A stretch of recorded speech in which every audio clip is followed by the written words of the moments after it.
Rob Smith here for Combat Sports. You came here at Rise and Conquer. I'm here with you and still champ. A classic Ellis Pilkington performance. Ellis, talk me through that fight and talk me through that finish.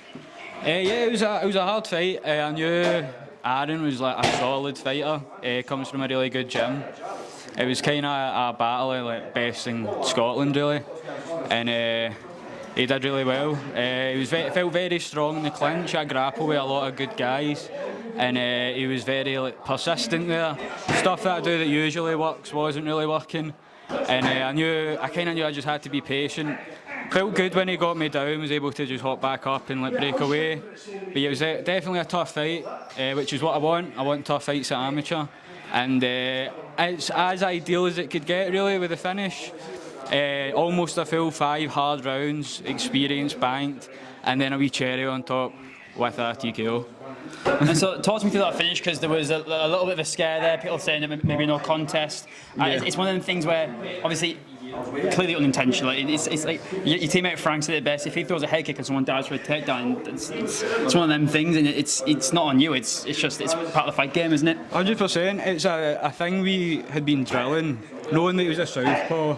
Knowing that right hand and then right knee to the body is just a good way to wear someone down. I was landing them loads in training, just that right knee stabbing it into the gut, and I've dropped people with that before, just with the body shot. Just it's a big weapon, big shard of bone stabbing you in the gut, and I was trying to do it in the fight or change it to a kick occasionally, and it just last one, knew there wasn't much time left, so I just thought, fuck it, if I catch this clean in his body, he'll go down, and that'll be that, or at least it'll be a big enough score to win it on the judges' scorecards. And yeah, he shot into it, which is like, I didn't account for, but it is a risk. It was more him putting his face on my knee than me trying to knee him in the head. I wouldn't do that at amateur. maybe a pro. Oh, 100% a pro. And so, yeah, you mentioned that he came out with a very grappling-heavy style, but what I was saying was, he was having success with the takedowns, but you were always getting straight back up, and he wasn't really. He was never close to a finish. Really, he was never really engaging in the position.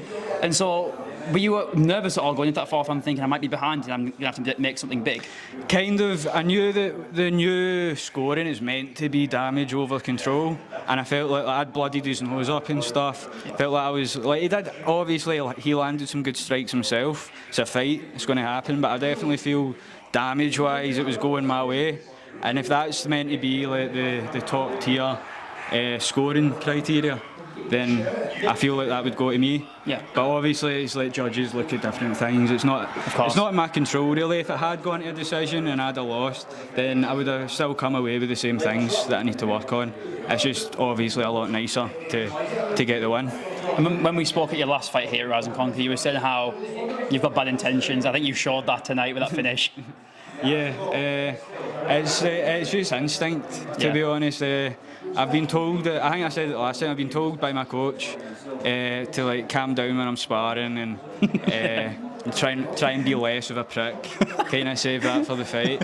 And it's like, I feel like I'm a nice person. I like try and get on with people. I try and be respectful. Yeah, that's a nice guy. But fighting, it gives me that opportunity to let out that like nasty side in it, which I think everyone probably has a bit in. And it's a good outlet for it, you know. And so is that you've improved that to, is it 9 and 5? Or is it 9, 5 and 1. The 1 should have gone to me, so 10 and 5. Yeah, 10 and 5. And so that's a lot of experience. That's 15 fights at amateur now, so you're looking to go pro soon. Yeah, definitely. I think maybe the plan, as far as I'm aware, is one more. Maybe look at the end of the year. Yeah. And then I'll need to heal up and stuff and go over everything that happened in this fight. And I'll be once this is healed, I'll be back training, but I probably won't be able to do head contact for a while. So I think at the end of the year, one more amateur fight, and go pro. But you know what? I've kind of done everything. At amateur now, I've gone to decisions. I've won. I've lost. Submitted guys. And now I've got a TKO. So maybe get one more, try and spark someone out cold, get the KO. Quite, mate. Enjoy your win. Congratulations. Thank you. Cheers.